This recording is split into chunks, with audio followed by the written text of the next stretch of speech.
wabarakatuh. Selamat pagi sahabat bahasa. Om Swastiastu, Namo Buddhaya, salam kebajikan. Kembali lagi bersama Siniar Sasambo, edisi Ngopi Literasi atau Ngobrol Perihal Literasi bersama saya, Diah. Nah, pada pagi hari ini kita sudah datangan narasumber yang berkontribusi dalam kebudayaan Tanah Sasak. Nah, beliau adalah Mas Abdul Latif Apriyaman, salah satu pendiri dari Sekolah Pendalangan Wayang Sasak. Baik, langsung saja kita sapa. Selamat pagi, Mas. Selamat pagi, Mbak Dia. Oke, Mas Latif nih, akhir-akhir ini sedang sibuk apa nih? Kalau saya sendiri sih punya kesibukan lain sebenarnya. Saya jurnalis kebetulan dan juga diminta mengampu mata kuliah jurnalistik di kampus UIN Mataram. Nah, terkait dengan pendalangan wayang sasak, teman-teman sekarang untuk aktivitas sekolah yang rutin seperti yang kami lakukan sebelum pandemi memang belum kita mulai lagi. Rencana mudah-mudahan di awal 2023 ini kita sudah akan buka kelas baru untuk pelatihan itu. Tapi kita tetap melakukan pendampingan kepada dalang-dalang, sesekali melakukan pertunjukan-pertunjukan virtual. Nah, yang terakhir yang kami lakukan ini dengan para dalang wayang sasak itu kebetulan ada 3 dalang dan 1 kelompok sanggar anak semesta namanya, yang coba dibantu berkat dukungan dari kawan-kawan Gus Durian Peduli dan kitabisa.com. Itu kita mencoba membantu para dalang itu biar bisa eksis di era pandemi, terutama ya, ketika mereka tidak bisa lagi melakukan pertunjukan langsung di masyarakat ketika itu, karena kita tahu bahwa pandemi kita harus menjaga jarak dan ada pengetatan untuk acara kumpul-kumpul. Nah, para dalang itu coba dibantu dengan alat perekam sederhana berupa telepon genggam, gadget, yang kemudian mereka dilatih keterampilan untuk bagaimana merekam pertunjukannya, bagaimana membuat konten-konten terkait pedalangan wayang sasak, seperti misalnya bagaimana mereka nembang, apa arti sebuah tembang, kemudian bagaimana mereka memainkan musik, jenis-jenis musik wayang itu seperti apa, bagaimana menatah wayang. Nah, alhamdulillah 3 kelompok pedalangan ini hari ini dan satu sanggar itu hari ini sudah memiliki akun YouTube sendiri. Kita tahu bahwa sebelumnya para dalang ini banyak direkam oleh para youtuber yang cukup banyak di Lombok yang mengambil konten-konten budaya termasuk wayang, itu yang kemudian menjadi konten di akun YouTube para youtuber itu, dan penontonnya ternyata banyak gitu. Kenapa enggak kemudian para dalang itu dengan kelompoknya memiliki konten sendiri, memproduksi konten sendiri, yang itu sekalian menjadi alat perkenalan mereka ke publik bahwa mereka adalah sanggar yang eksis, kemampuan mereka seperti apa, mereka mengedukasi orang-orang tentang wayang sasak. Nah, belakangan manfaatnya mulai dirasakan sekarang. Seorang dalang, misalnya Dalang Soekardi di Sesaut, itu misalnya mengaku bahwa selama ini ketika melakukan pertunjukan langsung di masyarakat, tidak pernah dia ditonton oleh 7.000 orang. Nah, hari ini YouTube-nya sudah 7.000 lebih yang menonton satu pertunjukan gitu. Artinya ada sesuatu yang dia rasakan. Oh ya, ternyata dengan teknologi informasi hari ini yang berbasis digital, internet itu, wayang sasak bisa menjangkau lebih banyak orang. Ini lebih banyak masyarakat yang bisa dijangkau, dan kemudian di situ di setiap video pertunjukan konten yang dia buat itu, dia bubuhi nomor telepon yang bisa dihubungi ketika masyarakat ingin mengundang mereka untuk pertunjukan. Banyak sekali kemudian undangan-undangan untuk manggung yang datang dari orang yang tidak dia kenal, yang tahu keberadaan Sanggar itu dari menonton YouTube-nya. Itu yang coba dilakukan.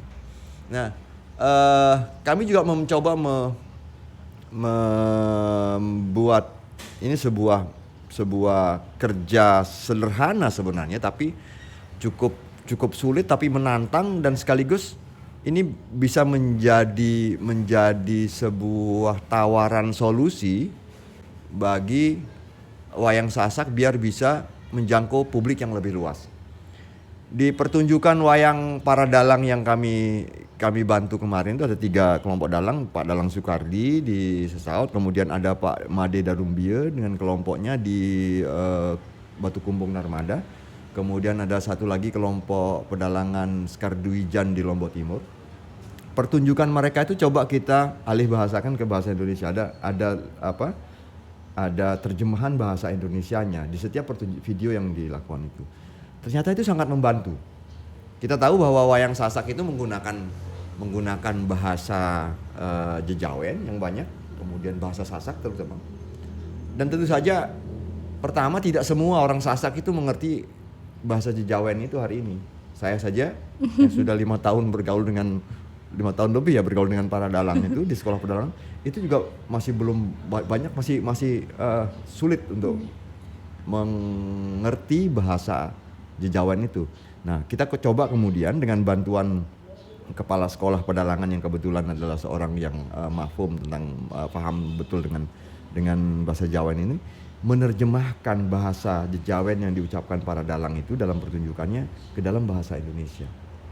Alhamdulillah responnya menarik sekali. Banyak orang di luar orang Sasak, dari luar daerah, yang kemudian tahu, oh ternyata wayang Sasak itu ini loh maksudnya, ini kandungannya, ini arti dari pertunjukan itu. Itu yang coba kita lakukan untuk membuat kemudian sekali lagi wayang Sasak ini bisa tetap lestari lah di era digitalisasi ini. Kira-kira itu Mbak yang terakhir kami sedang lakukan hari ini. Oke, baik. Jadi wayang Sasak ini disebarkan melalui YouTube yang dibuat oleh sekolah dalang ya Pak. Oke, baik. Bapak, jadi pasti banyak ini sahabat bahasa yang penasaran bagaimana dari bentuk wayang Sasak itu. Apakah ada pengaruh dari Jawa atau Bali? Biasanya kan wayang itu identik dengan Jawa atau Bali begitu Pak? Ya, wayang Sasak itu kan dari ceritanya dia berbeda dengan wayang Bali dan wayang Jawa. Kalau wayang Jawa dan wayang Bali memainkan lakon Mahabharata Ramayana, kalau wayang Sasak itu memainkan lakon Serat Menak. Itu Serat Menak itu adalah adopsi dari cerita Amir Hamzah dari dari Timur Tengah yang kemudian diadopsi, ditulis konon oleh Pangeran Yosodipuro gitu, dan kemudian dibawa ke Lombok oleh Sunan Prapen dan pasukannya, itu untuk bagian dari penyebaran agama Islam. Karakternya berbeda dengan wayang Jawa dengan wayang Bali. Nama-nama tokohnya berbeda dan alur ceritanya memang berbeda. Yang menarik dari wayang Sasak ini adalah dia wayang kulit yang hari ini salah satu, kalau kita lihat di Indonesia ini, di Sasak inilah, di Lombok ini, wayang Sasak itu adalah wayang yang memainkan lakon lakon Serat Menak yang masih eksis. Di Jawa justru tidak banyak, tidak populer. Di daerah lain juga tidak populer. Nah, di Lombok ini kemudian dia berkembang karena kebetulan dia pas dengan mayoritas ideologinya orang Sasak yang Muslim, ya, kepercayaan orang Sasak yang Muslim. Jadi dia nyambung, hidupnya tumbuhnya menjadi subur di Lombok ini. Oke, baik. Konon ceritanya sebelum membawakan lakon Serat Menak ini, pangeran yang membawa wayang ke Lombok membawa cerita Ramayana Mahabharata. Tapi masyarakat menolak karena masyarakat Lombok ketika itu sudah bertauhid, sudah mengenal Islam. Jadi yang pas dengan budaya, dengan kepercayaan orang Lombok ketika itu adalah Serat Menak ini. Dia cerita Amir Hamzah, cerita penyebaran Islam. Oh begitu. Ya. Bapak berarti dari wayang sasak ini ketika dia digunakan untuk ada warisan untuk generasi muda nih. Nah, generasi muda. Apakah ada kontribusi dari sekolah pendalangan ini untuk dari wayang sasak ini untuk dunia pendidikan gini, Pak? Ya, itu pernah sekali Mbak. Jadi kalau kita lihat bahwa pertama dari sekian kali pertunjukan wayang yang kami gelar, jadi di kelompok kami itu ada satu kelompok pedalang muda yang memainkan cerita-cerita pakem Serat Menak yang terus belajar tentang itu. Kemudian ada satu kelompok dalang mungkin wayangnya wayang alternatif yang terbuat dari botol, kami menyebutnya wayang botol. Di setiap pertunjukan yang kami lakukan, kami mendapati bahwa penonton terbanyak itu adalah anak-anak. Anak-anak masih sangat suka menonton meskipun itu wayang kulit sasak. Jadi mungkin di dalam kepala mereka ini sesuatu yang masih yang magis ya. Ada bayangan, bisa bergerak-gerak, bisa ngomong, bisa berkelahi, gitu ya, memberikan sesuatu kepada mereka. Jadi penonton anak-anak itu masih yang terbanyak. Itu yang membuat kami kemudian menjadi sangat yakin bahwa dia bisa menjadi medium. Wayang sasak ini bisa menjadi alat, seperti juga alat-alat termasuk alat untuk literasi yang cukup efektif bagi anak-anak. Kenapa kemudian teman-teman membuat gerakan namanya gerakan si batur, simak, baca, tulis, tutur berbasis budaya. Nah, karena di Lombok ini wayang sasak itu dikenal luas ketimbang seni budaya yang lain, jadi kami menggunakan medium wayang sasak itu untuk gerakan si batur. Gerakan itu sederhana saja, jadi setiap anak dibekali dengan satu buku tulis gerakan si batur itu, kemudian mereka akan membaca cerita satu buku yang mereka sukai, lalu ada pelajaran menyimak, membaca, bertulis dan bertutur. Menyimaknya adalah salah satunya adalah menyimak pertunjukan-pertunjukan wayang sasak, dan kemudian dari hasil menyimak dan membaca itu mereka kemudian akan belajar bertutur menggunakan wayang sasak itu. Nah, kalau tidak bisa langsung memainkan wayang kulit yang pakem itu, ada alternatifnya, kita bisa menggunakan wayang botol yang lebih sederhana, yang lebih murah, kemudian juga bisa sekaligus mengkampanyekan isu lingkungan, terutama sampah yang sedang menjadi masalah besar kita bersama. Bahwa wayang sasak itu sangat mungkin untuk digunakan sebagai medium pembelajaran untuk literasi terutama. Ya, tapi kita harus mengakui memang bahwa di sekolah kita, di dunia pendidikan kita hari ini sangat minim literasi tentang sumber-sumber bacaan tentang wayang sasak. Ini tantangan kita ke depan mungkin ya, termasuk kami terutama di sekolah pendalangan wayang sasak ini menjadi sebuah tantangan ke depan, bagaimana membuat kemudian sangat bacaan-bacaan tentang wayang sasak itu menjadi lebih banyak di masyarakat kita. Oke, jadi Bapak maaf Mas Latif, maksudnya untuk ini upaya apa nih yang sudah dilakukan Sekolah Pendalangan Wayang Sasak untuk merevitalisasi wayang sasak nih agar dikenal oleh generasi muda? Ya, kita tahu dari riset kecil-kecilan ya, dari berdirinya Sekolah Pendalangan Wayang Sasak di 2015 sampai hari ini, ada riset kecil-kecilan yang dilakukan teman-teman. Setidaknya ada kendala di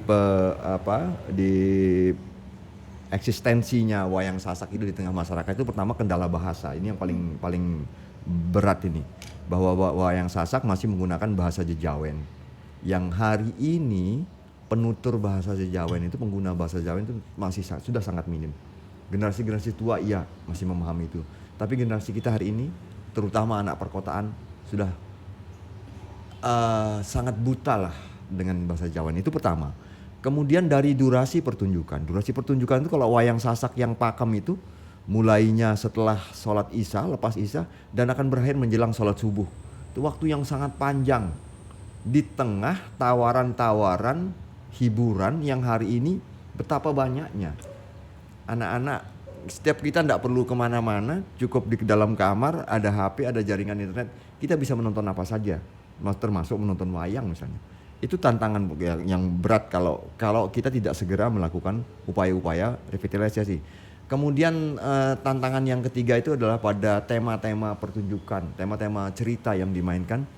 Kalau di Pakem itu kan tema-temanya wayang, ya tentu saja tema-tema lama yang sudah ada di Pakem Wayang Sasak, yang seringkali bagi masyarakat kita hari ini, terutama generasi muda, itu jauh gitu loh. Tema yang apa? Ini enggak apa? Ini awang-awang lah ya, tema yang awang. Nah, berangkat dari hasil itu, kemudian kita mencoba melakukan berbagai upaya. Pertama, dari segi bahasa. Kita kemarin dengan para dalang itu sempat melakukan workshop sebelum mereka mulai belajar merekam pertunjukan mereka sendiri. Mencoba mengupayakan bagaimana jika di wayang sasak itu, artinya para dalang itu lebih komunikatif lagi dengan memberikan porsi bahasa yang lebih dimengerti oleh publik misalnya. Kalaupun bahasa sasaknya yang bahasa sasak maaf mungkin istilahnya bahasa sasak umum lah ya, yang banyak digunakan masyarakat, mungkin ada menyebut bahasa sasak pasaran, itu akan lebih banyak digunakan untuk membuat masyarakat kita, penonton kita paham apa cerita dari wayang sasak itu. Tidak kemudian terpaku harus menggunakan full bahasa Jawen yang lengkap itu. Nah, kemudian dari segi durasi kita berdiskusi dengan para dalang, seandainya pertunjukan wayang sasak itu dikemas lebih ringkas, 2 jam pertunjukan atau 1 jam pertunjukan, sangat memungkinkan kemudian dia ditonton dalam event-event tertentu. Ada gawe apa, kemudian dia bisa hadir masuk di situ, melakukan pertunjukan dengan durasi yang singkat, padat, ceritanya tidak akan berkurang, hanya dipadatkan saja gitu. Untuk kepentingan tertentu mungkin boleh, karena kita tahu bahwa wayang sasak itu tidak hanya sekedar buat hiburan, tapi di beberapa tempat, beberapa masyarakat kita masih mempercayai bahwa wayang sasak ini adalah bagian dari ritual keagamaan mereka. Ada teman-teman kita pencinta wayang sasak yang memang menganggap wayang sasak dengan lakon tertentu untuk tujuan ritual tertentu, yang mungkin kalau untuk yang seperti itu kita tidak bisa memaksakan untuk dia membuat ringkas bahwa lakon itu harus dimainkan utuh, tidak masalah. Tapi untuk kepentingan pertunjukan, untuk kepentingan edukasi, sepertinya bukan sesuatu yang haram ketika wayang sasak itu coba dibuat menjadi lebih ringkas, lebih ramah untuk penonton kita. Kita tahu bahwa kalau harus menonton YouTube berjam-jam ya, itu pun akan kelelahan juga. Jadi dibuat ringkas. Beberapa dalang sudah bisa melakukan itu, sudah bisa membuat pertunjukan ringkas. Diminta membuat sebuah lakon pertunjukan berdurasi 1 jam, oke. Berdurasi 30 menit juga bisa. Jadi mereka sudah bisa melakukan itu. Dan terakhir di persoalan tema-tema, kita coba berdiskusi juga dengan para dalang bahwa tema-tema yang dekat dengan kekinian, misalnya tema-tema anti hoax, tema-tema lingkungan, tema-tema anti korupsi, itu sangat mungkin untuk menjadi bagian dari cerita wayang sasak yang kemudian dekat dengan publik kita hari ini. Itu yang coba dilakukan, termasuk tadi mencoba ketika ditampilkan di layar YouTube itu mencoba menerjemahkan pertunjukan wayang sasak itu ke dalam bahasa Indonesia agar penontonnya bukan cuma masyarakat Sasak, tapi masyarakat dari suku lain di Indonesia pun dari masyarakat luar juga bisa menonton pertunjukan wayang Sasak, bisa menikmatinya, gitu Pak. Oke. Jadi sangat menyenangkan sudah ya Pak ya. Itu langkah-langkah kecil lah yang kita coba lakukan, meskipun penerjemah untuk bahasa Jawa ini juga kita masih belum banyak lah gitu. Saya dari tadi cukup penasaran dengan bahasa Jejawen ini. Nah, bahasa Jejawen ini apakah ada pengaruh juga dari Jejawen? Iya, Itu biasa Jawa, dari Mbak. kata dasar Jawa. Jawa, jadi Jawa kuno yang Oh, Jawa mungkin kuno. tidak semua orang Jawa juga akan memahami bahasa Iya. Jawa itu. Jadi bahasa Jawa kuno gitu. Oke. Jadi untuk ini apa namanya pendalangan ini, apakah ada generasi muda yang jadi pedalang sekarang, Pak? Sudah mulai muncul menjadi apa spirit kita hari ini sudah mulai muncul. Tempo hari Taman Budaya menggelar pertunjukan wayang. Itu ada dalang yang masih TK, Mbak. TK menuju kelas 1 ya. Di hari semester ini tahun ini semester kelas 1 SD. Tapi dia sudah bisa cukup mampu memainkan wayang sasak dengan bahasa Jawen tadi. Syukurnya orang tuanya sangat mendukung, memberikan fasilitas kepada anaknya, mensupport anaknya untuk terus bisa belajar wayang sasak, dan dia calon-calon dalang. Kita tahu juga bahwa ada dalang-dalang remaja yang sudah bisa tampil dengan baik, ada Lalu Jagat misalnya seperti itu. Terus kemudian ada cucunya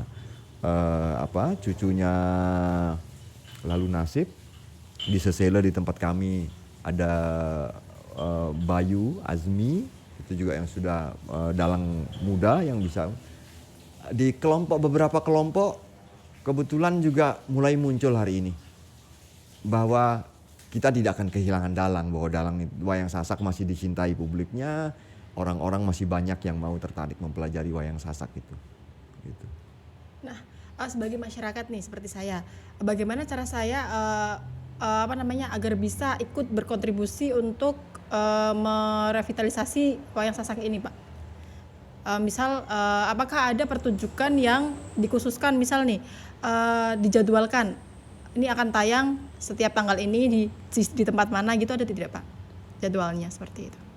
Itu kendalanya, salah satu kendala kita hari ini bahwa ya mungkin karena masyarakat kita sudah terlalu banyak tawaran hiburan, ditambah kemudian kita harus mengakui bahwa pemerintah kita belum maksimal memberikan porsi perhatian kepada wayang sasak, ya. Termasuk juga kepada kesenian yang lain, saya kira belum terlalu banyak porsi perhatian pemerintah soal itu. Jadi kita tidak cemburu ketika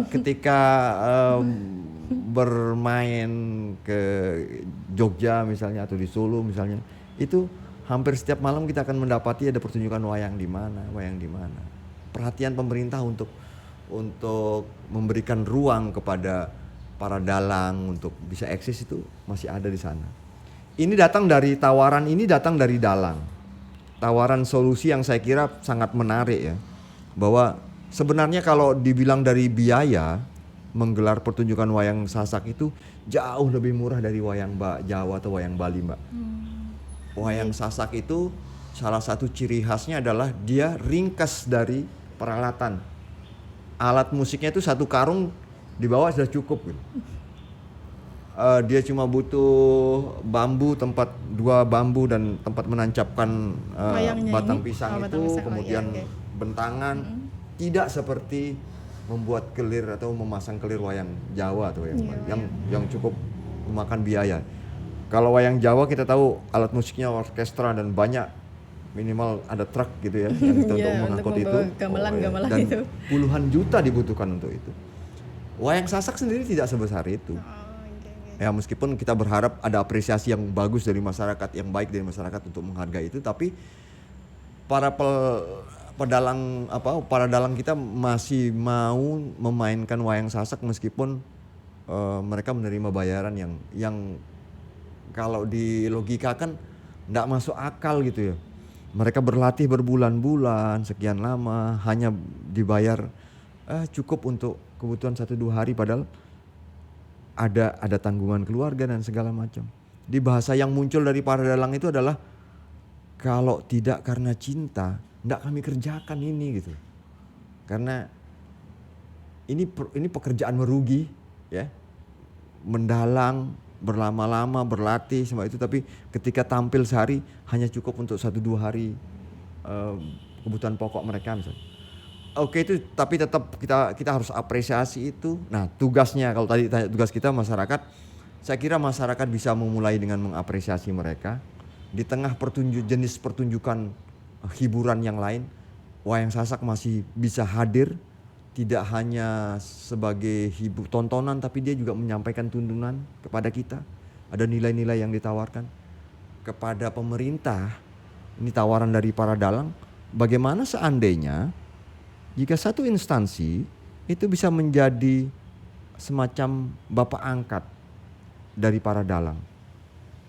Jadi beban untuk melestarikan bersama wayang sasak itu dibagi rame-rame, instansi, BUMD, kemudian perusahaan-perusahaan swasta yang ada di daerah ini menjadi bapak asuh dari satu kelompok pedalangan yang ada di Pulau Lombok. Bebannya akan sangat ringan jadinya gitu ya. Jadi wayang sasak itu akan kita dapati tetap lestari, para pedalang atau para sekehe pemusik dan para dalang itu akan bisa hidup dengan sejahtera gitu. Dengan beban biaya yang tidak terpusat, misalnya kita menyalahkan pemerintah tentu saja tidak bisa seutuhnya seperti itu, tapi paling tidak mungkin dengan regulasi sederhana dari pemerintah dan regulasi dari pimpinan pemerintah kita untuk mendorong instansi-instansinya, bahkan tawarannya 1 kali setahun saja atau instansi-instansi di yang ada di Pulau Lombok ini menggelar pertunjukan wayang sasak, mungkin kita akan mendapati akhirnya setiap bulan tuh ada pertunjukan wayang sasak minimal gitu ya. Satu instansi ketika dia ulang tahun menggelar pertunjukan wayang sasak sekali, instansi yang berbeda minggu depan, terus begitu kita akan dapati setiap minggu mungkin ada pertunjukan wayang sasak di Pulau Lombok ini. Paling tidak dari situ para dalang itu akan semakin giat berlatih, berinovasi bagaimana membuat pertunjukan mereka semakin menarik. Seperti itu, Mbak. Ini tawaran. Jadi pemerintah ini harus membuat sebuah menjadi promotor gitu ya Pak ya, untuk mewadahi para dalang-dalang ini untuk bisa eksis di tanah Lombok gitu ya Pak ya? Iya, saya kira kita berharap tentu saja pemerintah punya kekuatan, punya kekuatan untuk bukan menekan ya, menghimbau. Kalau pemerintah menghimbau kan, kalau kami menghimbau mungkin ya para dalang berteriak-teriak ayo dong bantu kami, mungkin hanya didengar hanya 1-2 orang. Tapi kalau sudah pemerintah yang turun tangan bahwa dia punya kewenangan untuk meminta misalnya CSR dari perusahaan-perusahaan itu sebagian pakai untuk mendukung keberadaan wayang sasak misalnya, karena dia patut untuk terus dilestarikan misalnya. Pun nanti untuk seni-seni budaya yang lain bisa juga lakukan seperti itu. Jadi polanya tidak hanya untuk pembangunan fisik CSR, tapi untuk pembangunan non fisik seperti dalang ini membangun menjaga tradisi itu juga bisa dilakukan. Jadi lebih ringan lah beban pemerintah untuk, tentu saja mungkin kalau harus mengharapkan dari dana reguler dari APBD APBN itu mungkin akan berat lah, agak ribet tuh, tapi ada dana pos-pos dana lain yang bisa dipakai untuk membuat para dalang ini bisa tetap bertahan hidup dengan kelompoknya gitu. Gitu. Itu harapan untuk pemerintah ya. Itu harapan untuk pemerintah dan masyarakat tentu saja. Mungkin sebelum pemerintah itu BUMN atau perusahaan-perusahaan swasta jika ingin bisa hadir diterima dengan baik di masyarakat menggunakan potensi yang dimiliki para dalang itu sangat menarik saya kira. Saya pernah bertanya kepada para dalang misalnya sederhana.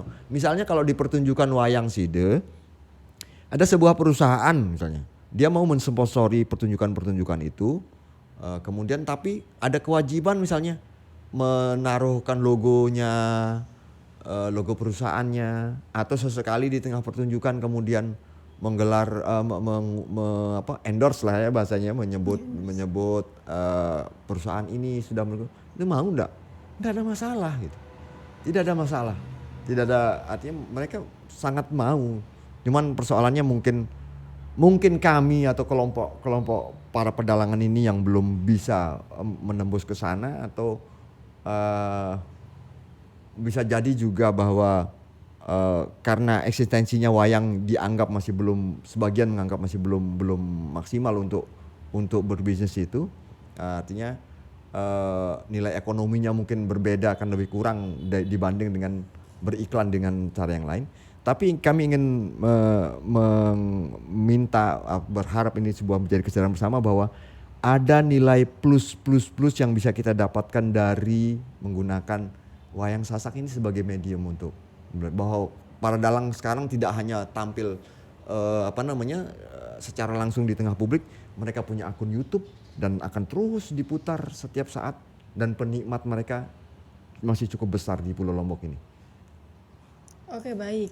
Mas Latif, ini pertanyaan terakhir nih. Nah, itu kan harapan untuk pemerintah nih. Kalau harapan untuk generasi muda bagaimana ini tentang wayang sasak ini? Ya. Kan tadi ada banyak tuh yang anak kecil jadi dalang sekarang. Ya, kita tentu berharap bahwa boleh kita punya ilmu tinggi, boleh kita mempelajari ilmu dari berbagai ragam ilmu. Tapi bahwa mengenali budaya sendiri itu juga menjadi sesuatu yang penting, biar kita tahu pijakan kita di mana, akar tradisi kita di mana. Bahwa dari wayang sasak itu ada banyak sekali nilai-nilai yang sudah teruji sampai hari ini, bisa menjadi bekal utama kita untuk berekspresi, beraktivitas di ruang mana saja. Kita akan menemukan misalnya dengan mempelajari, mendalami budaya kita akan menemukan mereka-mereka seniman-seniman modern misalnya yang kemudian menggunakan sentuhan-sentuhan tradisi. Kita akan menemukan para birokrat, teknokrat yang juga memberikan sentuhan tradisi pada karya-karya mereka dalam beraktivitas sehari-hari. Bahwa mengenali budaya kita sendiri saya kira menjadi sebuah keharusan, biar kita tahu dari mana kita tumbuh, dari mana kita berasal, di bumi mana kita berpijak gitu, di bumi kita berpijak. Dan ketika sudah tahu, sudah mengenali, kemudian akan tumbuh kesadaran bahwa kita harus juga mengembalikan, bersyukur dengan memberikan sesuatu kepada bumi tempat kita berpijak ini. Saya kira itu, Mbak. Baik. Sebelum saya akhiri nih, Pak, ada yang ingin disampaikan dulu nggak kepada sahabat bahasa nih di rumah? Oke, para sahabat bahasa, terima kasih sudah menyaksikan diskusi ngopi literasi pagi ini. Tadi ada pertanyaan yang menarik bahwa apa yang bisa kita lakukan. Di sela-sela teman-teman menyaksikan pertunjukan-pertunjukan yang begitu banyak di sorry Mbak. Di media medsos termasuk di YouTube. Saya kira kawan-kawan juga boleh sesekali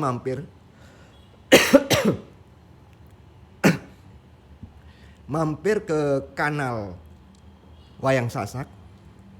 Di Sekolah Pedalangan Wayang Sasak ada akun Sekolah Wayang Sasak di YouTube.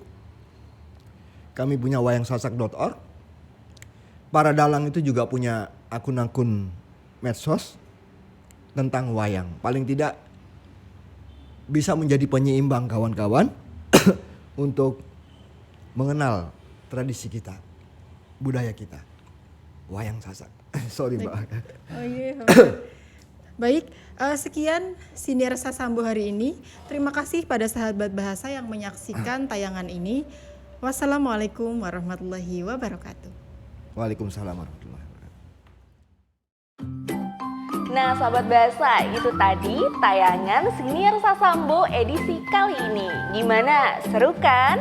Nah maka dari itu sahabat bahasa jangan lupa untuk berlangganan kanal YouTube Kantor Bahasa Nusa Tenggara Barat.